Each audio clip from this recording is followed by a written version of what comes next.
Hey, welcome back to the Personality Hacker Podcast. My name is Joel Mark Witt. And I'm Antonia Dodge. Welcome back, Christian Rivera. You're here again as our guest host. I am, and I'm wearing the same t-shirt as I did last time. You are. We either never change clothes, ever, or perhaps we've done this series at around the same time, which means that we've done a marathon here of this conversation. Oh, yeah. And so all of these thoughts and concepts are all coalescing. So you usually do the introduction, but I'm gonna take it. I'm just gonna talk about what we've been talking about. Is Sure, that okay? let's do it. Or am I stealing your thunder? Let's change it up. Let's so go. we're on the tail end of at this point, 5-part series talking about Ken Wilber's model of grow up, wake up, clean up, and we're now ending with show up. Yeah. And this has effectively been a model of one of the best ways to this all culminates in contribution, which is of course what we're going to be talking about today. Yeah. But instead of jumping straight to contribution, which we have a tendency to do, right, and want to immediately contribute, this model indicates that there are certain foundational layers that need to be first established. The first one being grow up, where we talked about the concept of making sure that you are maturing, right? And then wake up, which is being willing to observe what's going on in your life and information that's being reflected back to you. Yeah. And being willing to see the areas in your life that you might need to focus on. And then we talked about cleanup, which is doing the growth work around that.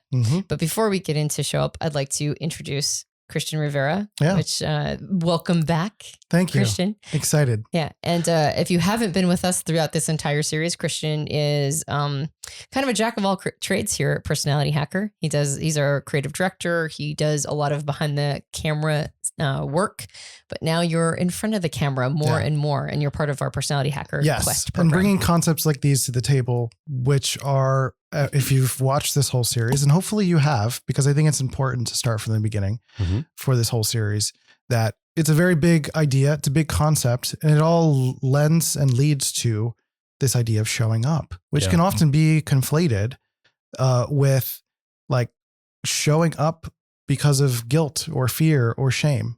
Yeah. And if we're often trying to show up too soon, it can lead to some disastrous results, potentially for some people, or just, embarrassing results for others. Yeah. I think a lot about this. I think there's an affectation of showing up in our world. I think it's an expectation. It's like, what are you contributing? How are you going to change the world? How are you going to be a hero? How are you going to contribute? How are you going to give? How are you going to, solidarity? It's unprecedented times. We're all in this together. It's like this kind of language, like, oh, okay. So I think a lot of people feel pressure to show up in their world, contribute in some way. But I do think it can be a premature showing up to the world. I think we can want it so much that we do it even when we're not ready. We haven't done those other things like mature or wake up or clean up our inner space. I mean, I think back, a great example of this would be back in my teenage years in the mid 1990s when I was in, a Christian framework, evangelical Christian framework. And there was this author who was like 2 years older than me. He was also a teenager at the time. His name was Josh Harris. And he wrote this book called I Kissed Dating Goodbye. And it was like wildfire through the Christian circles that I was in at the time, like through youth groups and all the stuff that I was involved in. It was this concept of, when you date people, first of all, you have sexual temptation. It's a problem, but you also are giving pieces of your heart away and you're wounding each other. Even if there's no sexuality to it, you're wounding each other because there's like all these attachments and then disconnections. So you're like attaching and then breaking up over and over again. And it causes hurts. So God doesn't want that for us. And then he would write this book and he's like biblical, verses and all these ideas around keeping yourself pure and don't even worry about dating. If you trust in God, you're going to have the person that you're supposed to be with is going to just kind of brought to you. As long as you're doing the right thing, you attune to God, you do the right things and you put yourself in circumstances, the right person's going to come. And then you don't date them. You enter into a relationship with the intention to marry them right out of the gate. Right. So he wrote this book. And again, it took off like crazy. There were so many young people my age that were, and this kid's only like a couple years older than all of us. Right. He's like, he's a teen himself and his dad was big in like the Christian homeschool world and all of this. And it was a big deal in the culture that I grew up in. Well, I tuned into this. I took it so serious. I made very extreme movements in my life, like not dating as a teenager, things like this. And I ended up entering into a quote courtship with the first woman I ever met in college that I liked, and she liked me. And so I did this with incredible intention and super serious out of the gate. Ended up with somebody I probably shouldn't have been with. And it did not, I'm not pointing at you. I'll point this way. Ended up somebody I shouldn't have been with. It was not a good experience at all. And it was because I really overvalued this, but it was because this guy showed up, I think now in retrospect. And in fact, later on, he's on an apology tour in the last few years. He's completely given up his faith. He's like totally transcended like into other things. And he's like, I'm so sorry. I had no business showing up to posit something that I had no experience of myself. I'd never been married. Right. I'd never like had children. I'd never gone through all this. It was all abstraction and all this, like he knew it, he understood things, but he didn't actually have experience. Right. And so he goes and he's apologizing to people because there's a lot of people that are really very similar to me, are bitter and angry that they made choices in their life they wish they hadn't made based on his work. Right. So I think that's an example of somebody that it was all well-intended. I think he was attempting to offer something of value of thinking, and he really thought he was doing the right thing at the time. But here he gave advice to a bunch of young people, not that much younger than him and his age too, followed it. And now they're all mad at him because of that. And it's almost like this idea, like maybe he should have waited to show up at that level. Like maybe there was another level a little lower than that he could have shown up with, where he was mature, awakened to, he had cleaned up some of his own shadow work at that point, what he could do. And he appropriately showed up, but he overreached, I think. He was a New York Times or best-selling author. I don't know if it's New York Times best-selling, but the book blew up all over the place at the time. And since then, he's like disavowed it. He doesn't even want to, like, he doesn't let it be published or anything. He took it off the publishing circuit or whatever. But I think that's a good example of a young person maybe that's pushing. And so I just use that as an example. If you're tuning in and maybe you're young, are there ways you want to do something very similar? You have an idea or concept or understanding and you want to show up to the world. But like we talked about the last few episodes, you haven't matured all the way yet. You don't have the maturation. You maybe haven't awakened to all the parts of yourself. You haven't tuned into the shadow in the full way because you don't have enough experience to know what the shadow is, like I mentioned in the last episode. So are there a lot of people in the world that are showing up too soon, I guess, is really the question I'm asking. Would you agree with my frame that there's a lot of that going on? And I could give more contemporary examples, but I think they'd be very triggering for people if I did. Yeah. Did you have something? Well, I was just... Sometimes you say things that end with a question that I wasn't expecting to answer. Oh, yeah, sorry. Or what resonates with you about that? Riff off of it. It's fine. You don't have to answer a specific question. Well, I think there are a lot of examples of it, but I think that's the old, sort of youthful impatience. Yeah.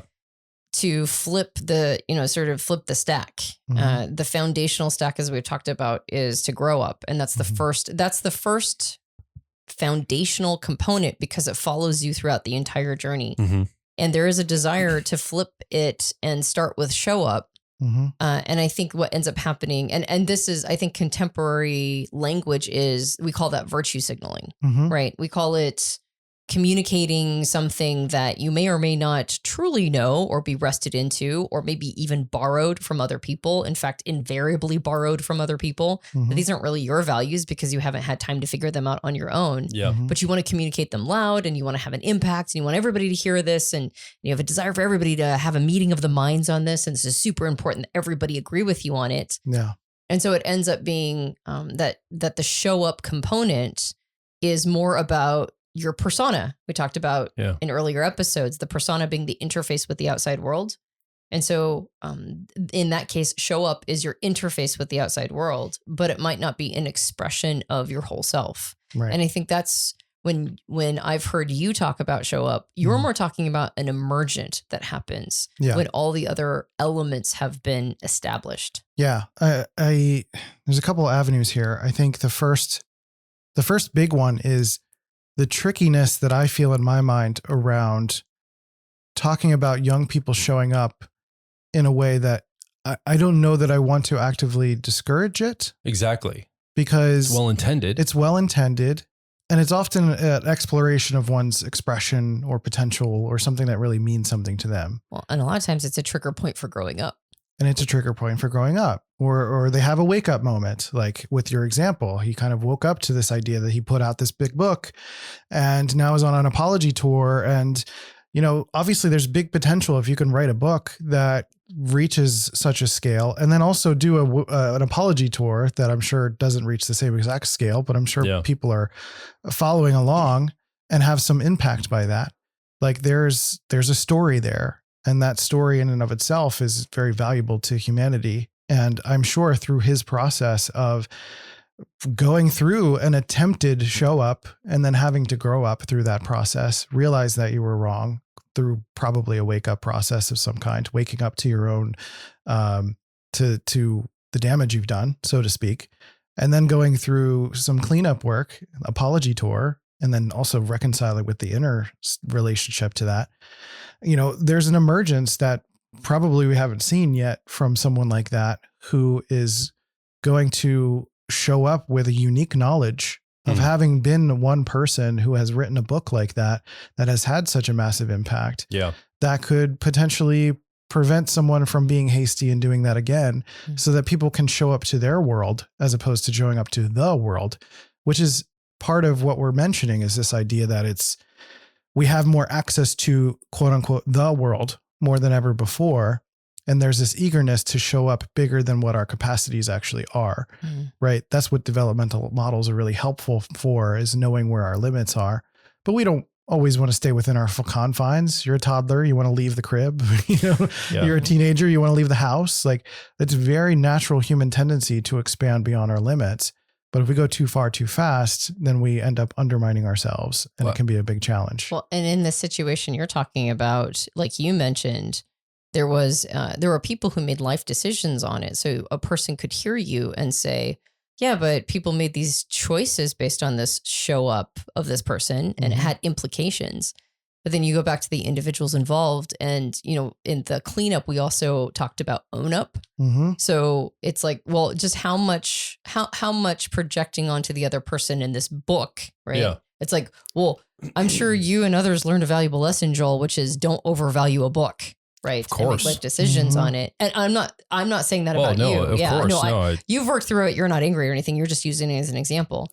But in those kinds of situations, when a person does show up and they might not be ready, there's a lot of cautionary tales, right? Or cautionary examples that get brought up in all of that. Yep. Well, let me so what I hear you saying is there's this ambition that you don't want to get rid of that for somebody. So like Josh Harris in the mid-90s, he has the ambition to write a book, and you're like, I don't want to squash that. Like, him attempting to do that is a great thing, right? It's like we want everybody to try to strive for more or be ambitious. And what I'm particularly saying is, if you are a person that is a helper, a healer, a coach, a therapist, or an advice giver, just make sure that you are matching the way you contribute to what you're capable of giving advice, healing, helping. Right. Like, I see people online our world is personality types. That's the world we swim in. Yeah. We have a coaching business, and we do deep coaching with people around shadow work and a lot of heavy stuff.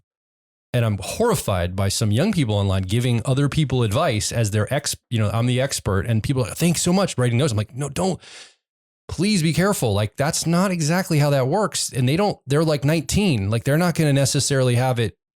Like, the value of the thing you're giving out isn't necessarily advice that if other people follow, they're going to get results. And you have every right to do that. I'm just saying, if you're listening to me and you're a person that maybe that's your proclivity, I do that self-check with myself. Like, am I giving advice that's going to harm somebody? Am I showing up in a way that's a little bit beyond my capacity? And if I am, I need to backfill what I need to do to be ready for that, I think. And that's I think I'm saying in a very particular way, because I think a lot of people that listen to this or are part of our ecosystem are contributors in an advice or helpful way.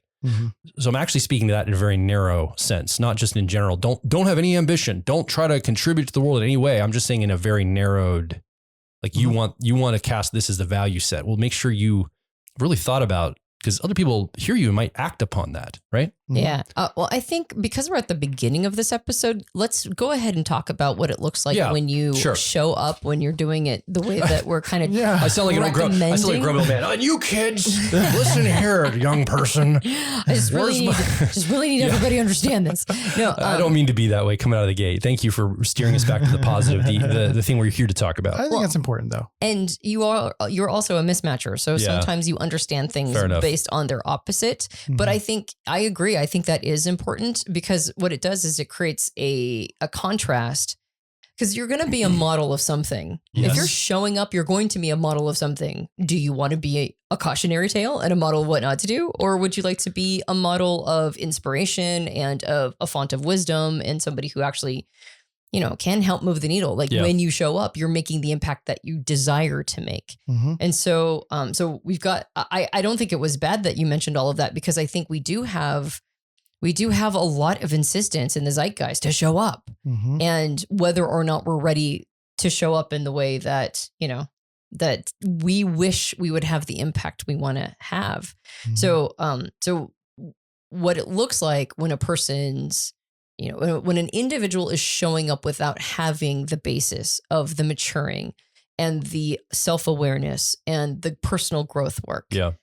And then they show up. When you don't have that, you end up doing things like virtue signaling or giving the wrong information, like advice that sounds good on paper, but is more specious than anything and actually is really bad if you follow it. Right. Or becoming a cautionary tale or burning out, right? Mm-hmm. Like wanting to be a model Yes. for good and Can't showing sustain up, but it can't be sustained. And so Yeah. you end up burning out. That's what that looks like. What does it look like when a person actually does follow the formula of growing, becoming aware, doing the cleanup work, and then showing up? Thank you, Antonia, Yeah. for recalibrating us. That was a good rerouting. Fist bumps for that. Love That was that. amazing.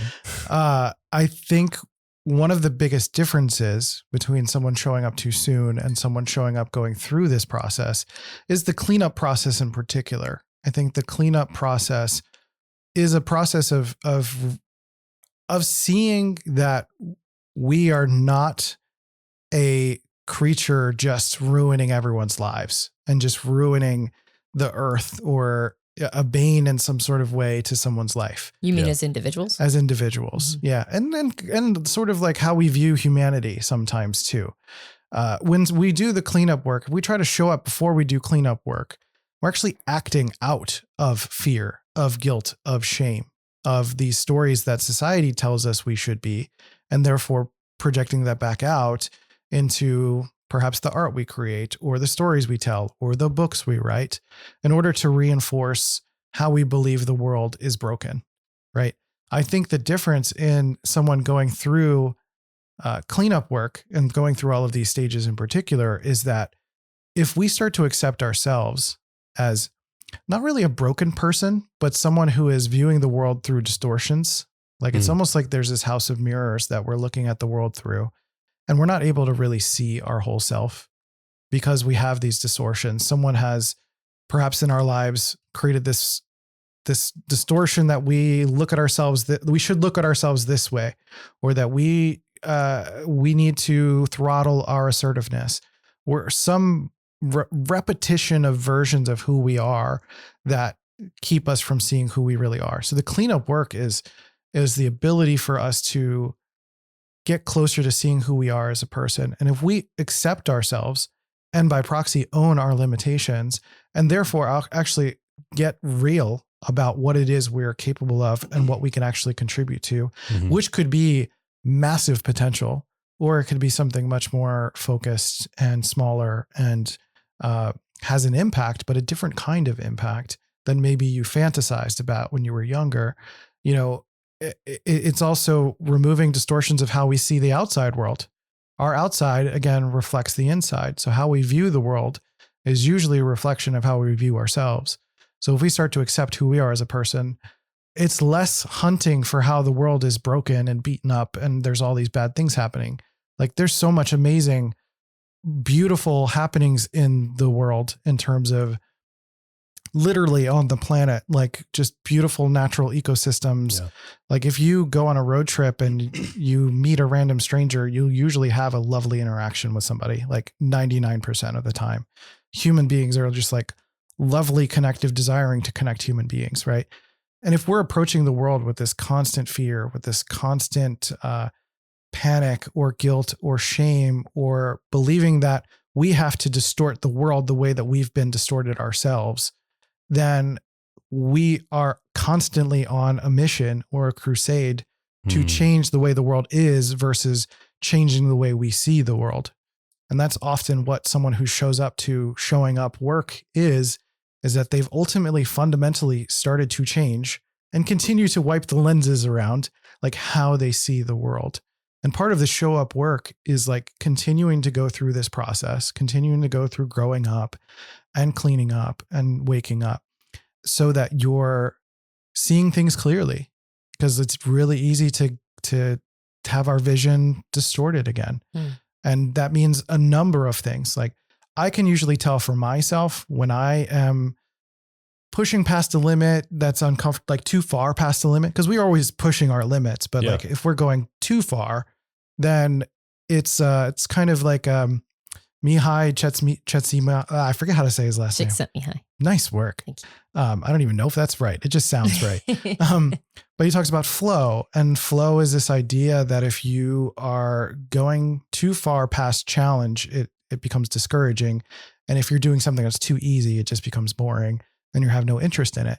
You know, staying in flow is kind of finding those things where it's like a little bit challenging, where we find where your actual limits are and you push a little bit and you keep growing a little bit and you keep finding these new edges, but you're not pushing so far that you're just having to reconcile too much stuff. You're consistently navigating forward in the way that feels good for you, that has an impact in your world and the people around you, maybe bigger, maybe smaller, whatever. And you're continually getting into a process of getting resourced. One of the ways I know I'm not resourced is that I pay attention to my Enneagram type. I feel that when I am hungry, angry, lonely, or tired is when my Enneagram type tends to flare up. I get judgy, I get angry, I curse a lot more. I am much more forceful, and it's my attempt to get everyone away from me as much as possible, because that's just almost my signal of like, I'm under-resourced, I'm panicking, I need some help. It's like a smoke signal of some kind. And so when I recognize that in myself, and I've seen that enough times to know that, or to see that coming faster, I can start to calm down. I'm like, okay, what do I need right now? Maybe I need to go meditate. Maybe I need some water. Maybe I need to breathe, do some breath work. Maybe I need some fresh air. Maybe I need to go for a walk. Do I need to move my body and my muscles? Do I need to, connect and get some oxytocin with my wife? Like, what do I need? And, there's tons and tons of resources to try to figure out how to manage your physical body and your mind. Some of that comes through shadow work. Some of that comes through getting to know our cognitive science through cognitive functions and psychology, Enneagram types, these developmental models. Maybe it's like our circumstances have changed and now I'm stressed more often and it's harder to resource because of that reason. So I think to sum all of that up in a way, it's like owning ourselves and and accepting our limitations, and then responding to those limitations and continually calibrating to those, I think is one of the ways that someone shows up to the world and shows up to our experience on a regular basis. Yeah. There's this phrase that we've used before, Antonia. Oh, I think you probably use it too, Christian, in some of the work we've done together. My mess is my message. Mm-hmm. I think it speaks to that emergent element of showing up in my life, of contributing. Mm-hmm. Like the thing that I had to overcome, the hardships I went through, the triggers that got to me and I had to work through them. Like I talked about in the last episode, anxiety, right? I trigger you with anxiety, or I've triggered you in the past with anxiety. Sometimes still I can get feedback from the world that it's a problem or a challenge I need to work on and let go of a little bit because it's affecting other people. It's probably affecting me too, but I certainly see it affecting other people. Right. So I get through that. And now at the other end of that, as I work through it, every time I level up, I have an emergent opportunity now to feature that mess I just came through and say, that's part of my message, to say, hey, are you anxious? Here's how I overcame it. Here's the things that I went through to discover more about myself, to overcome this aspect. It's been my personal journey, but if you resonate with my message, that's been my mess. Here's my message to give you, to help you as my contribution to the world.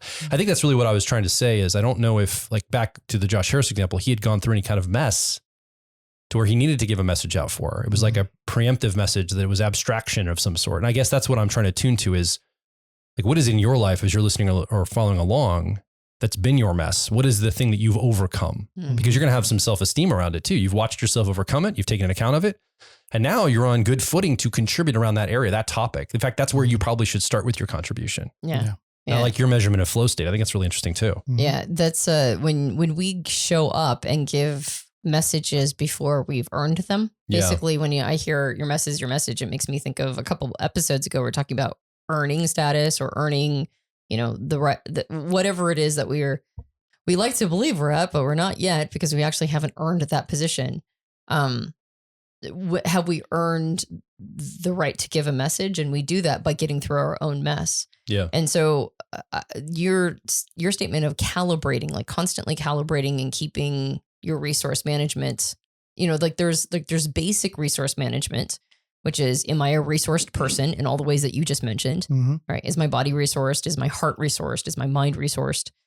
But I think it's really easy to get massively discouraged if we keep trying to show up and we're just not getting any results. Mm-hmm. And so part of showing up and doing it in a sustainable way, part of that resource management is our expectations. Mm-hmm. And part of our ability to have an impact is going to be related to how much impact have we earned, Mm-hmm. right? Like how much influence have I earned? Mm-hmm. And how do I earn that? I earn that by growing up and waking up and cleaning up, right? Mhm. Owning up.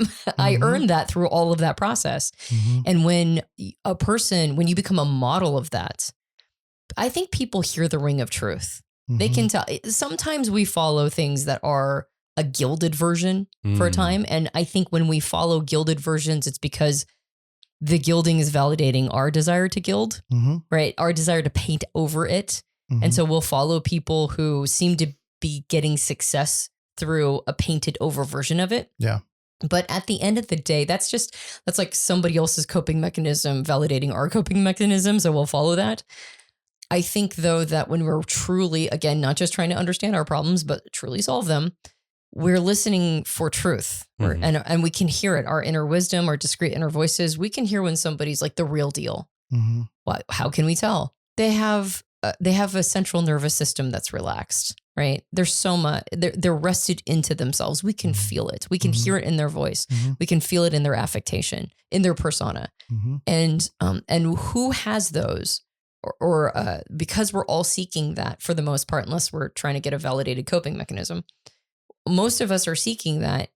And so a person who has that will have greater impact because that's what people are seeking. They're seeking a model of that. How did you get that? What did you have to do to get that relaxed soma? Why aren't you, like crazy about your life? How are you managing these things so well?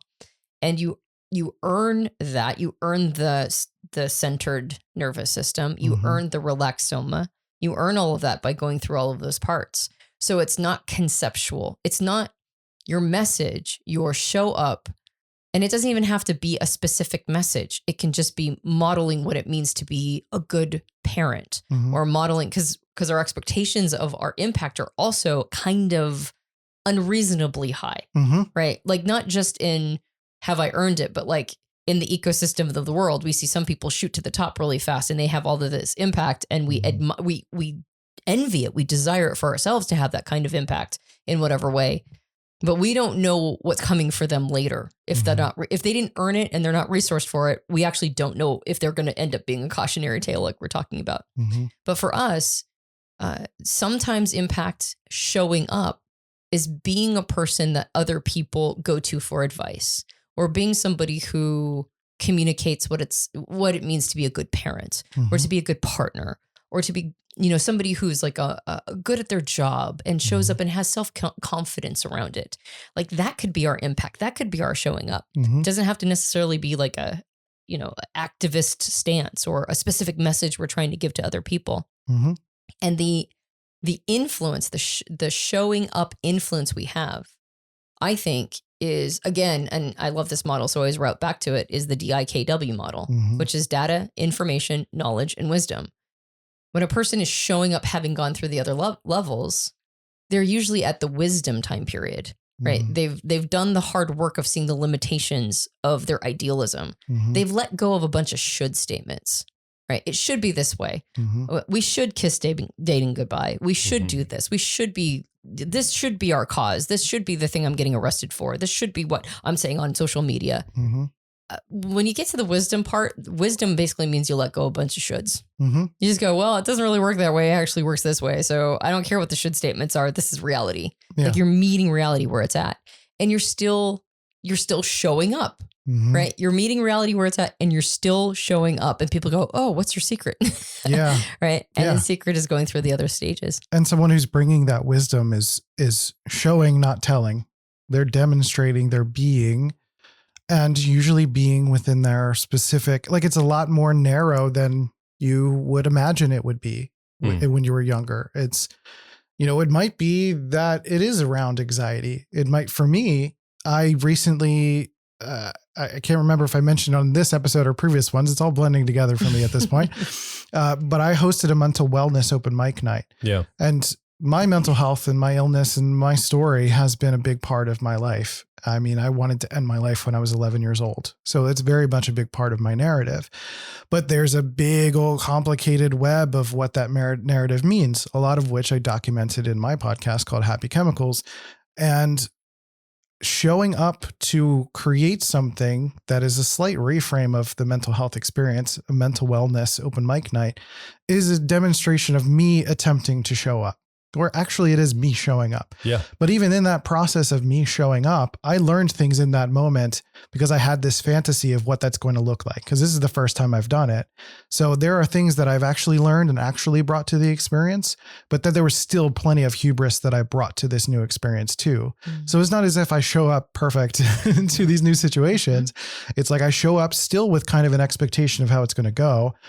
I thought the crowd was going to be like more rambunctious. I was ready to be more like kind of extroverted, feeling harmony, bounce back and forth with the crowd. And I brought a lot of big energy, big marketer energy to the equation. And it turns out like everybody was much more quiet, much more compliant. They were listening, they were engaged, and I can feel that, but they were really waiting for more of a chill, calm experience. Yeah. And so I had to quickly adapt to that situation. And I've learned that I was able to quickly adapt to that situation. And I was able to help people facilitate the expression of what makes them feel mentally well, what makes them feel calm, what creates a better attunement and expression experience for them. And it was a beautiful moment. And I really enjoyed being able to do that. And we're going to probably do that monthly at my studio space in Rochester, New York. So it's an opportunity for me to not just talk about it anymore, which is ironic being on a podcast, but like, honestly, as an INTP, introverted thinking accuracy, if I was going to be telling you, it would be a lot more complicated than these 5 episodes. Yeah. I would be diving into every single developmental model and telling you every little detail. Yeah.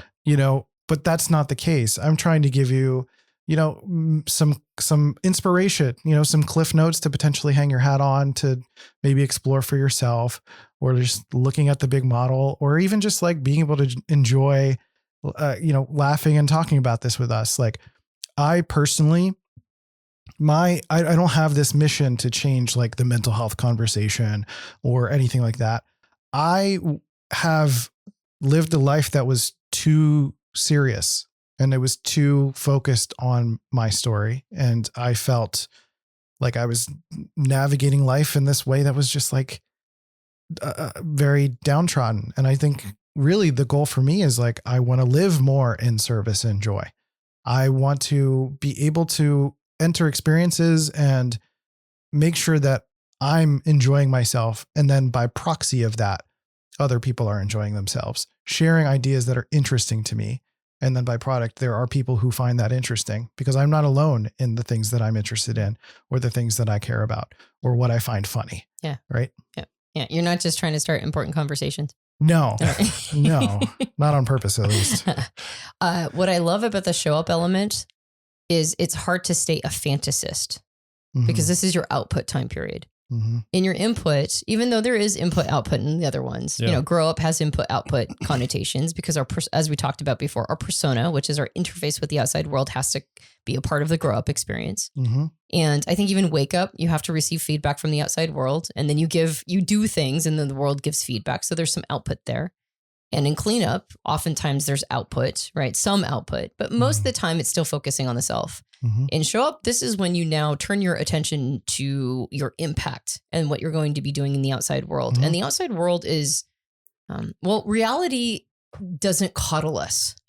right? Reality is very harsh, actually. Mm-hmm. And so it's hard to stay a fantasist in the show up time period, which is why I think it's such an important part of recalibrating all the previous levels, right? Mm-hmm. Show up is going to force us to go back into, it's going to probably cause a lot of wake up. It's probably going to cause a lot of cleanup. It's going to help us with the grow up, because we're going to watch ourselves do a bunch of stuff that we're like, maybe I shouldn't be doing that anymore. I don't know. Mm-hmm. And so show up is a crucial element of all of this. And also, I think the two other pieces is not only does it remove the shoulds and the fantasies, I think it also, it is where we get to see ourselves manifest the work that we have been involved in, is what I hear you say. Yeah. It's an emergent, right? It's the musical performance we've been practicing for all along. That's exactly, yeah. It's exactly. the recital. Finally, we get to demonstrate our proficiency or competence or overcoming. Yeah. And I think it's actually, when I think about it that way, I feel like it might be what a lot of people talk about when they say the word purpose. Mm-hmm. Like, what is my purpose? Mm-hmm. And your purpose is to show up after you have done, like after and concurrently with the other work you've done. Mm-hmm. I think about for myself, I've never known what my purpose is. Never. Like I kind of figured that I didn't have one. And I used to say things like, I think we're serially monogamous with purpose, which is probably accurate. Mm-hmm. But that was my weasel way of going like, I don't know, maybe I'll show up and then I'll have another one after that. And I want to reserve the right to change it at any moment. Mm-hmm. And then I did some grow up. I did some wake up. I did some cleanup. And while I was doing that cycle, rinse and repeat, Mm-hmm. we were also simultaneously showing up with Personality Hacker on a regular basis, right? Running live events, doing coaching. And so I was showing up. It wasn't my purpose yet, but as I showed up and as it reflected back, oh, I actually need to do more grow up. Oh, I guess that means I just woke up to something, right? I was like, that was a big one. Oh, I have more growth work to do. I have to do more cleanup, right? And as I was doing that and doing that while showing up, eventually, bam, this emergent capacity showed up in one of our live events. Yeah. That it was like on a bonus day. It was just like a throwaway.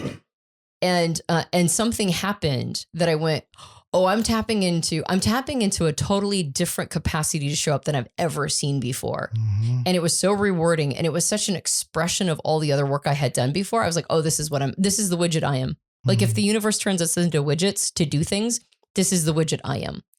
And so it was totally emergent of the self, as opposed to something I thought I should be doing, something that I thought should have big impact. It has very small impact at this point. Only the people who come to our, like the personality life path really get to experience it. And that's maybe like what, a few dozen people at this point. But I'm happy with that. I'm so happy with that impact because I don't think it's any less significant, at least for the people that it affects. So for them, it's very significant. And I actually would much rather be able to continue to do that work and truly show up in that way than to have the podcast get huge and have millions and millions of followers and have my voice be, a voice of a generation. That sounds really cool too, but I don't think that's the widget I am. And if it ends up happening, cool, but that's not the widget. Or at least not yet on the timeline you're on. At least not yet now. And if you were to do that, that might be like that Josh Harris example. Premature. You might be going too far. That's right. In what you're actually here to do, because you have work right in front of you to do. And so I have no expectation of it. Right. And I have no disappointment when it's not happening. Right. And the widget I am, I know what I need to do to resource myself to be able to continue to do that. Yeah. So I find this model, I'm like, I feel like my going through it, and whether or not I knew that that's what I was doing, I feel like on the other end, I'm like, I think I know what that means by truly showing up. I think I understand that because, and the only way I can say it is because I know what kind of widget I am. Well, okay. So you're tuning into, I think, something else that you mentioned earlier. I want to come back to the idea. So this idea of outer measurement, you can't hide from reality. It's going to be what it is. Like it's going to measure you and what you're capable of, whether you like it or not. At a long enough timeline, right? Like it's going to be reflected back to you what the real is. Yep. So that's the external, and you're talking about, but it's important you have the internal too, because if you're only measuring in the outside and you do the podcast, let's say gets really big, or you have some channel that everybody's like, oh, you're so amazing, Antonia, you're so cool and attuned, but you find yourself like having to run ahead of it and like, you don't really feel connected to it. You mentioned this idea of flow state, which I think is the inner measurement. And you're tuned into that when you talked about, working with people in our personality life path or your personal coaching that you do, or even our profiler training. you're like, I'm in a flow state in that. I know I have an inner measurement of knowing that I'm on purpose. I'm contributing well. I feel good about my contribution. So I think both of those levers, it's an inner and outer measurement of some sort that we need to be attuned to, because the outer measurement, this is, I guess, goes all the way back to the thing I said at the beginning, Josh Harris putting this book out.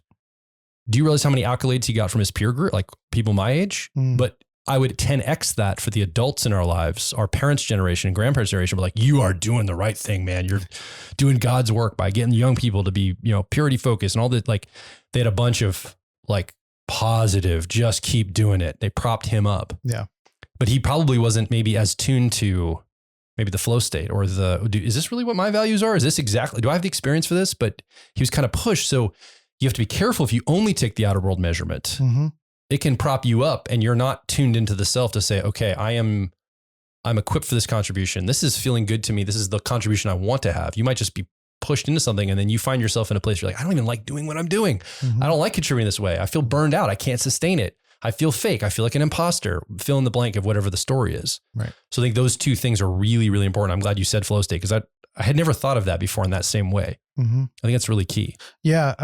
What you were saying just made me think of this sort of balance between the material and the spiritual. And again, with spiritual, I mean like, awareness of our internal self, the sort of part of us that, I mean, if you talk to people who are in their 70s or 80s, they're like, I don't really feel like I'm 70 or 80. Like there's a part of you that is like ageless and timeless and eternal. And it's like accessing that part of ourselves. But there is a danger of leaning too far in that one direction. If you just like meditate for 8 hours a day and you're not experiencing and being a part of the material world, as much as like the flow state of being able to do, for me, mental wellness open mic nights and being on the podcast and having these kinds of experiences, connecting with you two, it's still something where we're a part of the material world. And like, we have to remember our zip code and we have to remember where we live and we still have to do paperwork and we still have to make money and do all this stuff. Right. That's true. That's part of part of the resourcing of it all too. It's like this balance, right? So if we don't get both of those things in order in like a more consistent way, then we're not going to stay in this show up phase. That's why it takes continuous work to maintain that balance between the spiritual and the material. And this is why personality types come into play here. Because if we want to know what our flow state is, how we know we're basically self-generating this energy and we're able to sustain it, knowing how we're wired, how our mind makes decisions, learns information is key, because it's going to know, we know, okay, that's what my flow state feels like. That's what my flow state, that's what makes sense for me, or however we interpret for our personality. But that's where personality type, I think, really plays into this. That's a great point, because like I say, I'm a certain kind of widget. And when I would have never imagined the work that we're doing or the work that I'm doing is the widget I am. But when I think about it in terms of my cognition, it's very compatible. It's like basically I'm using my first two functions, my driver and co-pilot or dominant auxiliary, all the time. Actually, I'm using all my functions at the same time, truly. And so because I use all four of my preferred functions in that context, I would have never known that was a context that pulled them all out, but it does. And so knowing your type preferences will give you a clue. It keys you in on the kinds of activities that are probably what your whole self desires for you to be able to do. And the emergent comes from that. But as you mentioned, it takes time. Sometimes it has to be extracted. Sometimes it's like, it just is incidental. And you're like, oh, that's the thing, right? I didn't know that, not until I actually got there. And type is so nice for navigating through to go is, like, am I able to pull the most of me out in the situation? And it doesn't necessarily have to be like, I'm very, very fortunate that the thing I'm quote unquote meant to do, at least at this time, also happens to be my career, right? It's my vocation and my career. I don't think it always aligns that perfectly for everyone. Sometimes your contribution is an emergent of your whole self, and you don't get to make money from it, right? And so it has to be something that gets brought out as like you model it, or in your discretionary time, or as, like there's a lot of people out there that being a good parent, that's the work of their lifetime. And they excel at it. They're beautiful at it. They're not going to get paid to be a parent for the most part, unless they foster children and then they can create a situation like that. But their kids aren't, you're actually paying money for the privilege of doing your your vocation at that point. Unless you consider a tea party to be payment. That's right. That's right. Pay in full with a tea party. Yeah. That's right. Mm-hmm. With stale crackers. Chutes and ladders. That's right. But, and I mean, there's something to be said for that. Yeah. That said, sometimes it's that's your contribution of whole self. Mm-hmm. And there's nothing, I don't think that should be invalidated in any way whatsoever. Yeah. That show up aspect is it's specific to the individual. Yeah. And so understanding type preferences is a part of how we understand what that means for us. I mean, this whole process is like a long-term reframe of accepting that we are creative beings and that we are contributive to existence. Like we didn't just pop onto this planet and we are just destroyers of everything. We are not just like terrorists and religious fanatics or sociopaths or narcissists or pill pushers or capitalists or activists that are, making things inconvenient for people. Like or journalists. Or journalists. Make things worse for all of us. We're just not making things worse for everybody. Like we are contributors to existence to itself. Jonathan said something really brilliant on our Quest call. One of the private sessions of the Quest call was around this idea that we're taking in oxygen to convert it into something that plants will breathe. Yeah. And like that simple reframe and understanding is just like, we are inherently contributive to the ecosystem that we are a part of. Yeah. Like it's one of those introverted thinking truths that I can't unsee. Yeah. And that is like why I want to continue to be resource, so I can continue to be contributive, that I can continue to, accept that as a human being, I am of nature, not someone that was plopped into nature. Right. If that makes sense. Just here to destroy it. So you're referencing our friend Jonathan Harden, who also shows up at our Quest calls and is part of our Personality Life Path program as a beautiful ENFJ. In fact, if you're a listener of the podcast, you know Jonathan from the episode where he talked about the art of dying well. Yeah. Because he spent 12 years as a hospice nurse. Yeah. And so he's just a font of wisdom. And I think that's such an important point. We do get this. Sometimes the narrative is very insistent that we are a plague on the planet as humans, right? Like we're just here to destroy it and that we should all be exterminated like cockroaches or whatever. And there's a no small number of people who are of that opinion. And at the same time, as Carl Sagan says, we're a way for the cosmos to know itself. So until we get more information, right? Definitive information that there's other consciousness out there reflecting the universe back to itself. We're the only show in town at this point. And that means that while we have destructive capacities, we also have very, very unique capabilities that are not replicatable by any other species at this time. And so I think there is something beautiful in there.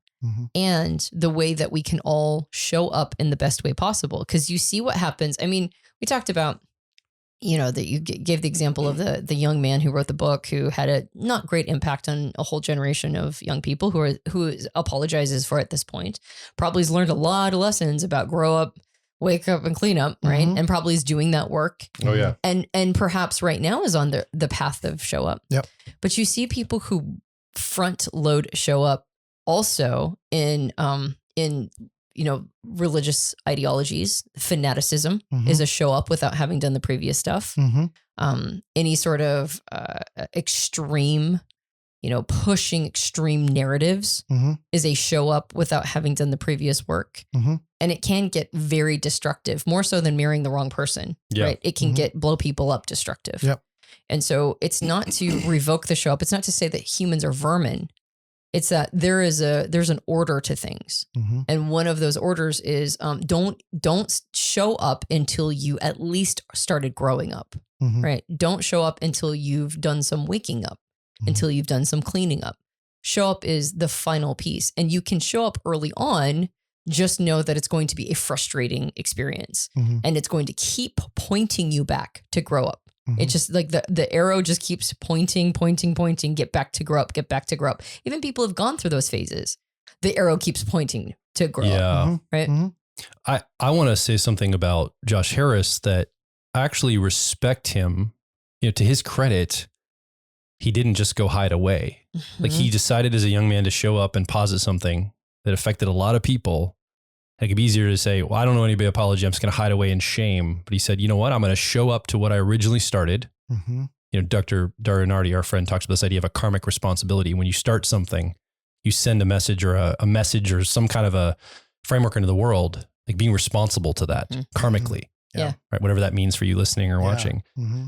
And I think that he's karmically responsible to what he had started because he's on this apology tour. He kind of has reframed. I don't know if he still is, but he was for a time. Yeah, for a time there. What I'm trying to say is he didn't abandon it. Mm-hmm. He didn't do a half measure. He said, I'm going to show up. And then you're like, oh crap, that exposed a bunch of stuff over the course of like 20, 25 years. It's been a long time. But he said, I'm not going to just go hide away. I'm going to continue to show up in this. And in the recalibration and in the humiliation of having to kind of disavow one thing I said before and accept the fact that I've led some people down a road that maybe wasn't healthy for them, maybe wasn't healthy for himself either, because I think he's even gotten divorced from his wife and stuff. So I give that credit. So maybe the lesson here too is that if you are going to show up and you realize, oh no, I'm a little premature in this, you can at least commit to saying, I'm going to stick with that. I got to go back and do the learning, work on the growing up, the waking up, the cleaning up stuff, but I'm going to come right back out right where I left off and I'm going to pick it back up and I'm going to face it. I'm going to face what the real is. The feedback. I give deference to that. I think that's that's a good character in my opinion of somebody. Yeah. This is great. There's a nobility in that. Yeah. Yeah. And there's plenty of opportunity if you are looking back in your history and there's some things that you've done that you're, for lack of a better word, like wanting to repent around and needing to do some, like there's some shame around that you're needing to let go of or needing to process through or needing to feel like you need to deal with the karmic responsibility around. I mean, I've dealt with that. I've been dealing with that. That's definitely a very real thing. And part of what I'm doing for showing up is I'm actually showing up for myself. Yeah. I'm not just, in the case of Josh Harris, it's like this extreme of having to show up for a lot of people who he had influence on. For me, it's like I overvalued the negatives of my childhood experience that I robbed myself of the joy that I get to experience. It's like you were saying that we are the cosmos getting to experience itself. And I haven't really gotten to experience the fullness of the joyful experience. And I'm stepping into doing that for myself. And by proxy, that helps other people. So that's the direction I'm going in. What a great reminder that show up is also for the self. Oh yeah. Absolutely. We need to show up for ourselves too. Yeah.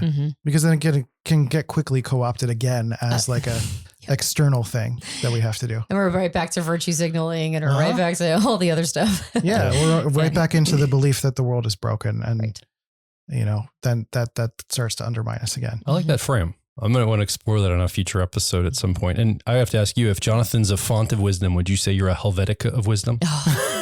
Would Christian be the Comic Sans of wisdom? Yes. Yes, you would be the Comic Sans. I will just accept that now. Yes, I am the Comic Sans. I'm sorry. I had it at any moment. I had to. Sorry. That's fine. I'll go back to normalness. How come Jonathan gets to be the font? Well, you're the one that said it. All of it. Yeah, he's just all of it encompassed. Yeah. I go to buy the wingdings or the bat zings or whatever, the one with all the weird like symbols. That's what I imagine. Just symbols. People were like, Joel, you're the wingdings. You're the wingdings. You can't even read it anymore. Microsoft Office. Okay, so is there anything else we need to say or land the plane on before I turn this over to the person? I have a last quote to kind of just honor Ken Wilber, who was kind of the inspiration for all of this for me. So he shared this idea that the core realization of a world spirituality is that every human being is both part of the whole and at the same time a high priest or priestess in their religion of one. The core obligation, joy, and responsibility of each unique self is to answer the call and give its unique gift, which fills a unique need in the cosmos. A widget. A widget. Well, it's also speaking this idea of paradox, right? We're both a collective and we're also individuals. And we're 100% of both at the same time, which is paradoxical. Like I'm tuned into everybody and I'm also myself. Yeah, I think that's what he's speaking to. And I really appreciate the fact you brought this series to us, Christian, because I've got a lot out of walking through this with you. Me too. I think it's really good. And I think if you're listening right now, first of all, give some love to Christian. Come over to the comments and give some love to Christian because I think he did a good job. Bunch of applauses in the I know you did a lot of research. I'm motivated by applause. So if you could simulate applause in the comments, that'd just be great. record yourself clapping and then Or send it show up to them. Personality Quest and just immediately applaud me all at once. And That would be great. All comments have to be in Comic Sans Yes. to honor you. Yes, please. Perfectly. Put that on my tombstone. Yeah. Comic Sans. Comic Sans on Yeah. your tombstone. My tombstone. Yep. That'll be my font of choice. Okay, fair enough. You'll probably die after me, but if you die before me, done. We'll make it happen. I'll make sure. And guess who's getting the wingdings? Yeah. I hope I die last. So I don't get wingdings on my Who is tombstone. 6 birds? Oh, okay. Anyway, if you're listening along, watching along, come over to personalityhacker.com directly below this episode. What's coming up for you? We want you to leave a comment, ask a question, or more importantly, share your story. Are you somebody that's been through this process of growing up, waking up, cleaning up, and showing up in your life? Do you have the entire thing that you could share with us as a story? Oh, I've been through this. I want to share with you guys. Here's what happened for me. Are you in the middle of that journey? Like maybe you're in one of the processes right now. You're really zoomed in on it, working on that. We'd love to hear from you about that too. Again, your story is really welcome. Or are you starting out? Or you got a lot of questions? Do you have a resistance to these ideas? We want to know what's coming up for you because we want to be able to do this together and workshop some of these ideas collectively with our tribe of like minds, growth-minded people. And you're part of that community. You've been the fourth person in this conversation, but you haven't had a microphone. So come over to personalityhacker.com and directly below this episode, make your voice heard. And if you enjoyed this podcast, you can subscribe to us on iTunes and various Android platforms. If you leave us a rating and review on iTunes, it helps us out a lot. Also, the review. The rating is good, but I like the review too. Unless it's a low rating, and then don't leave a review. She reads all these reviews. Yeah. I don't want to get triggered. I don't want feedback. I don't want to do any cleanup. Just leave the review in wingdings. Yeah, that's right. Just in wingdings. And That's it. We'll decipher it. That's right. Yeah. And you might be watching us on YouTube because we have a video podcast at this point. And if you are, you can like, subscribe. What is that? I was just winged it. I was just still thinking about it. Oh, you're still thinking about the Sorry, wingdings. keep going. Like, Like, did I say the wrong subscribe. thing? You were there. Like, subscribe, and then hit the bell to get notifications of future episodes. And you might be watching us right now as part of our quest. So we will be talking about this episode right after we watch it together and unpacking it and finding ways to apply these concepts in our life to make personality type and the models that we love so much come alive in our lives. Of course, we have a book. It's called Personality Hacker. You can get it on major book retailers, and you can leave us a rating review on Amazon or on Goodreads if you've read it and enjoyed it. That also helps us out a lot. Yeah. So again, join Quest with us in just a few moments if you can. personalityhacker.com/Quest. Christian, thank you so much for being here. You're absolutely welcome. It's cool having you. I'd love to have you back. It's my honor and privilege to show up and serve. Yeah. You're showing up. There I'm you go. showing up. Showing up. It's awesome. Now I never have to talk about this ever You're again. good with it. That's right. Got it out of Unless you join us on the quest, then I'll be happy Venue, to. right? Which we're doing on Sundays, by the way. So That's how if this you are recording. watching the premiere, I should say if you're watching the premiere, we'll be talking about it right afterwards. Yeah. Should I be clear? Yeah. Well, Yeah. the part of the Quest experience, The personality person's Quest. like 4 years from now, they're like, I was expecting conversation afterwards. What is happening? Yeah. My name is Joel Mark Witt. My name is Christian Rivera. And I'm Antonia Dodge. And we'll talk with you on the next Personality Hacker podcast.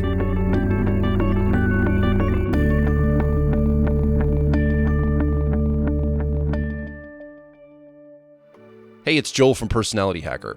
So a big reason people get into personality types is usually to improve their relationships with other people. And you can understand key differences between you and someone else when you understand how type works. So clearly, personality type is applied to relationships. But what about the relationship with yourself? Well, personality type can also help you navigate your career, or maybe an educational path that you need to follow, or other opportunities that present themselves, and it helps you know which are the right choice for you. And ultimately, personality is the key to unlocking identity-level worldview and life purpose. It all starts with getting the owner's manual for your personality type. In this owner's manual, we cover the basics of your personality. And then we dive a layer deeper to connect your personality to your relationships, your career, your worldview, and identity. Because we believe it's your life, and it should be designed for your personality. So start your owner's manual journey at personalityhacker.com. When you access your owner's manual, I recommend focusing on the ideal day exercise first. Because when you start crafting your ideal day, you're being mindful about the type of lifestyle that you want. So designing a life around how you're naturally wired makes sense, and you can finally stop fighting yourself. So come discover and develop your unique personality at personalityhacker.com.